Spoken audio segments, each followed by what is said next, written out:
Ayollarimiz uchun, opa-singillarimiz uchun Ramida Salomatlik markazi ochilmoqda va bugungi bayram tadbirimizni barchalaringiz guvohliklaring ostida ochiq deb e'lon qilamiz.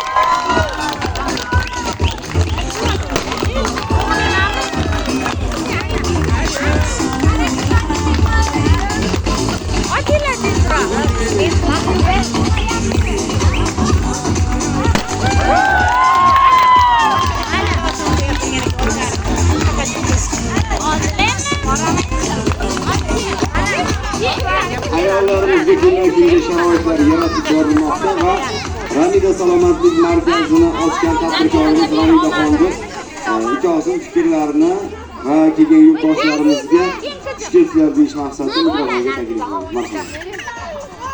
Assalomu alaykum. Xushketlar. Hammaga kelganingiz uchun, vaqt ajratib kelganingiz uchun katta rahmat. Xudo xohlasa shu xizmatingizlarni inshaalloh ko'rasiz. Sizlarga xizmat qilib kelganimizdan xursandman. Bu yerda hozir nimalar, qanaqa bir qisqacha bir aytib o'tsangiz, yana to'lig'ini ichkari kirib bilishaveradi. Qanaqa bir davo muolajalari bor?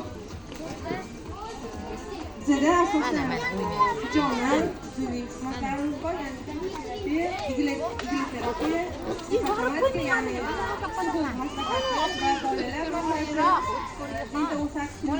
apparatlar bilan ishlash, ya'ni bolani parazitologik, yana undan tashqari elektroterapiya, ular xizmatlarimiz ko'p. Inshaalloh endi bir oy ichida yana ikkinchi etajli protsedura, ya'ni muolajaxona qilib, xizmatlarni yo'lga qo'ymoqchimiz. Inshaalloh litsenziya olish kerak ekan, litsenziyaga olgan harakatlar bor. Uni endi xudo xohlasa ishlash mobaynida va musulmonchilar bo'lgani xudo xohlasa niyatimiz bor. Faqat ham bir nimadir ideya qilib, xudo xohlasa shuning uchun bir chiroyli yaxshi sharoitda qilishni Salomat bo'ling. Birinchi navbatda mana shu ko'p qavatli uyda istiqomat qiluvchi onalarimiz, opa-singillarimiz iloyim salomatlik markaziga ishlari tushmasin, hech kim bemor bo'lmasin. Qanaqadir ishlari tushsa, yo'q, bu kapelnisaga aytyapman. Anaqalarga shu ochamiz deyapsiz. Agar demoqchimanki, sizlar uchun eng yaqin maskan bo'lib qoladi. Lekin bu tomondagi zulm qo'yishmi, boshqasimi bu sizlar uchun, o'zlaringiz salomatliklaring uchun, o'zlaringga kerakli va umr yo'ldoshlaringga, farzandlaringga kerakli. Bizda asosan massaj xizmatlarimiz ham bor. U kasal odamlar har bir inson madaniy hordiq chiqarish uchun ham pul bo'ladi.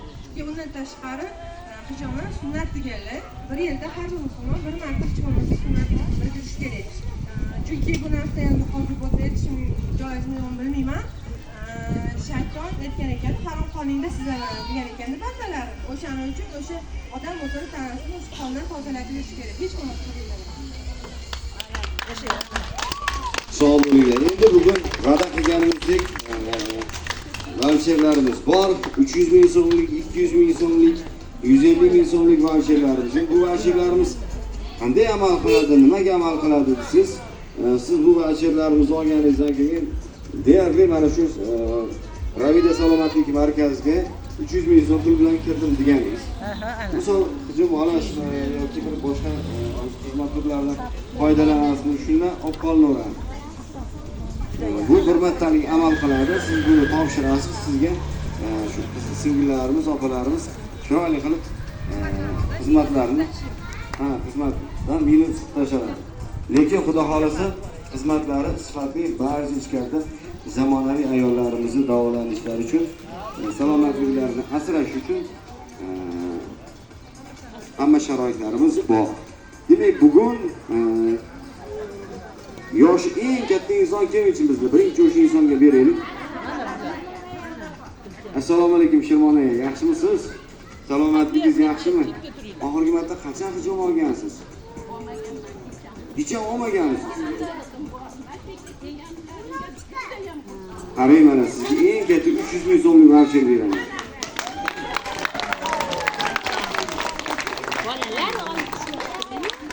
Mana bu voucherda siz xudo xolasa shu yerga kirib, o'zingizni bir salomatligingiz uchun mehr bilan qilib qo'yishadi qizlarimiz.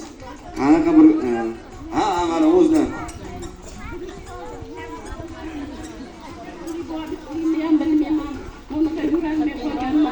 ular ochilganini eshitib judayam xursand bo'ldim ona. Hamma yoq chekka ketdi. Zuligan bor, ilonam bor.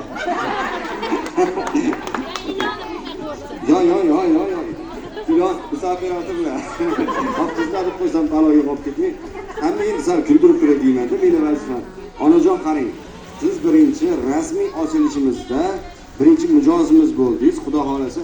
Bundan tashqari ichida yana voucherlarni qilsa, xudo xolasa onamni, hali nima deydi? Onani begonasi bo'lmaydi, bolani begonasi bo'lmaydi deydi. Ha, doim voucher bo'lmasa ham chiqarasiz. Eshikni hassa bilan bitta urib, 2-3 marta hassa bilan chiqqandan keyin xudo xolasa hijom olgandan keyin hassa ham tashlab yuborasiz. Xudo xolasa. Qaysigina bo'lsa onajoningizga. Manetdan bittani sovg'a ham beraman ona sizga bitta, xudo xolasa.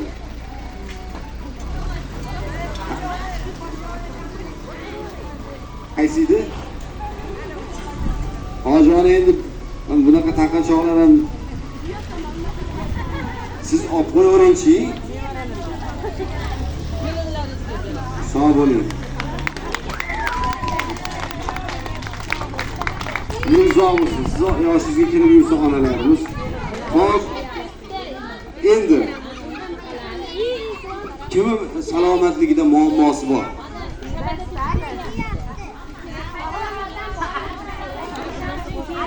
Ya endi